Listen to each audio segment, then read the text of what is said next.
आप सभी का एक बार फिर से स्वागत करते हैं प्रोग्राम डिकोड द कोड्स में। नई दिल्ली का रुख करेंगे, जहां भारत ने आज शंघाई सहयोग संगठन यानी कि एससीओ शिखर सम्मेलन की मेजबानी की है, जिसे भारतीय प्रधानमंत्री नरेंद्र मोदी ने होस्ट किया। इस वर्चुअल शिखर सम्मेलन में एससीओ के तमाम सदस्य मौजूद रहे, जैसे कि चीन, रूस, पाकिस्तान, कजाकिस्तान, किर्गिस्तान, ताजिकिस्तान और उज्बेकिस्तान। भारत, जिसने पिछले साल 16 सितंबर को उज्बेकिस्तान के समरकंद शिखर सम्मेलन में एससीओ की रोटेशन पॉलिसी के तहत एससीओ की अध्यक्षता ग्रहण की थी, तो उसी के तहत आज एससीओ शिखर सम्मेलन के वर्चुअल शिखर सम्मेलन की भारत ने मेजबानी की है। इस पर पूरी दुनिया की नजरें रही, क्योंकि खास एजेंडे के तहत इस बैठक को सेट किया गया था।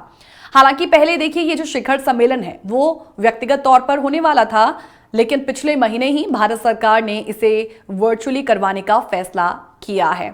आज 5 मुख्य संदेश जो हैं वो भारत की ओर से दिए गए हैं। फिर चाहे वो स्टार्टअप्स को लेकर ही क्यों ना हो, स्टार्टअप से लेकर जो है दुश्मन देश को दो टूक कहने तक क्यों ना सीमित हो।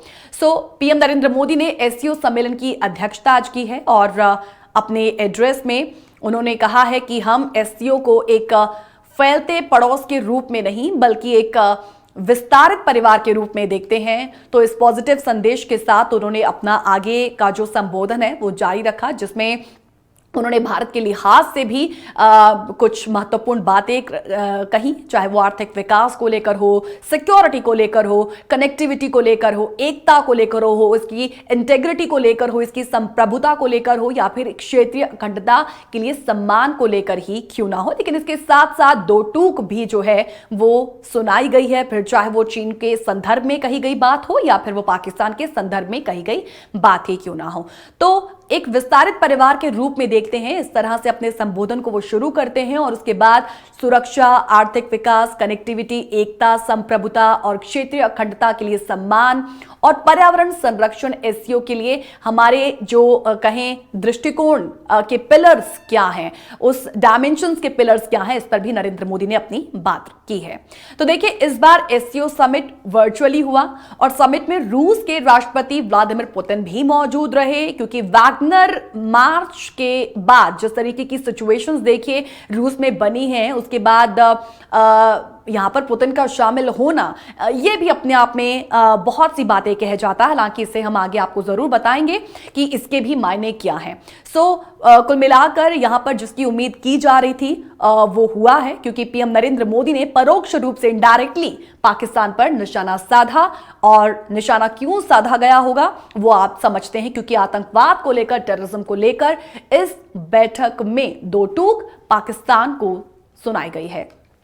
अगर इस बैठक के मायनों को समझें तो देखिए, सबसे जरूरी बात यही है कि पिछले सप्ताह निजी सेना वैगनर ग्रुप के विद्रोह की घटना के बाद किसी ऐसे मंच पर रूसी राष्ट्रपति व्लादिमीर पुतिन की ये पहली मौजूदगी रही। तो ये समिट एलएसी पर भारत और चीनी सैनिकों के बीच गतिरोध जारी रहने के 3 साल पूरे होने और हाल ही में मोदी की अमेरिकी यात्रा की पृष्ठभूमि में, उस बैकग्राउंड में हुई है। तो इस समिट में पीएम नरेंद्र मोदी की लाइन क्या रहने वाली थी, इसको लेकर पहले ही इशारा कर दिया गया था। कैसे?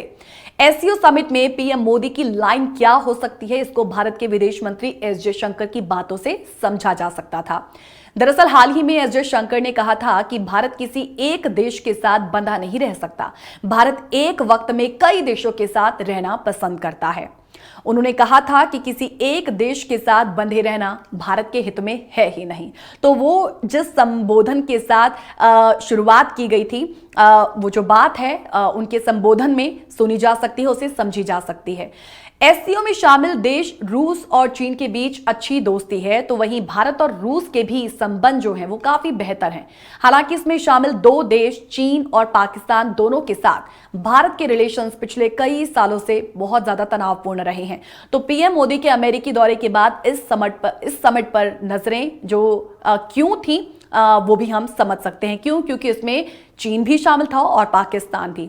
अब देखिए, बारी है यहां पर एससीओ के सामने चुनौतियां क्या है उसे समझने की। आइए जानते हैं। भारत चीन के one belt one road project का विरोध करता है। ये हम चाइना के संदर्भ में पहले बात कर रहे हैं और साथ ही साथ पाकिस्तान के संदर्भ में भी। भारत के चीन और पाकिस्तान दोनों के साथ इस वक्त रिश्ते सही नहीं है, जैसा हमने पहले आपको बताया। तो एससीओ के सामने सबसे बड़ी जो चुनौती है वो यही है, क्योंकि दोनों ही देश इस संगठन के सदस्य हैं।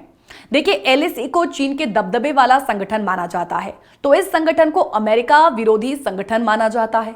दूसरी ओर भारत क्वाड में भी शामिल है, जिसे चीन विरोधी संगठन माना जाता है। हालांकि भारत ने पूरी तरह से अपना स्टैंड पहले ही क्लियर कर दिया। So this is the biggest challenge for this SCO summit. अब चीन के संदर्भ में कहना होगा कि देखिए, एक संस्थापक सदस्य के रूप में चीन एससीओ को अपने विदेशी मामलों में प्राथमिकता के रूप में देखता है, तो वो यहां पर शामिल रहा, उसके हम मायने समझ सकते हैं। पाकिस्तान के संदर्भ में बात करें तो पाकिस्तान के संदर्भ में कहना होगा कि पीएम शहबाज शरीफ की भागीदारी कहीं ना कहीं ये दर्शाती है कि पाकिस्तान एससीओ को क्षेत्रीय सुरक्षा और समृद्धि के लिए एक महत्वपूर्ण मंच और क्षेत्र के साथ बढ़े हुए जुड़ाव के रूप में कितना इंपॉर्टेंस देता है, which is a good thing. हालांकि सभी की निगाहें व्लादिमीर पुतिन की तरफ ही रही, क्योंकि एससीओ का मंच मॉस्को के लिए पहले से कहीं ज्यादा क्रूशियल रहा, जो ये दिखाने के लिए उत्सुक था कि पश्चिम उसे अलग थलग करने में नाकाम रहा। दरअसल ये एससीओ बैठक वास्तव में विश्व स्तर पर उन कुछ अपॉर्चुनिटीज में से एक थी जिसमें पुतिन को ताकत और विश्वसनीयता का प्रदर्शन करना था, जो कि किया। और एससीओ के किसी भी सदस्य देश ने यूएन के प्रस्तावों में रूस की अभी तक निंदा नहीं की, बल्कि एससीओ के देशों ने यूएन में वोटिंग के दौरान अनुपस्थित रहने का विकल्प चुना। तो ऐसे में राष्ट्रपति पुतिन के लिए व्यक्तिगत रूप से शिखर सम्मेलन ये दिखाने का मौका तैयार करता है कि वैगनर ग्रुप के विद्रोह के बाद भी वो रूस से कहीं भी कमजोर नहीं हुआ है। लिहाजा इस सम्मेलन के जरिए पुतिन पश्चिम को यह संदेश देते नजर आए कि एशिया का दरवाजा उनके लिए पहले के मुकाबले अब पूरी तरीके से खुल चुका है।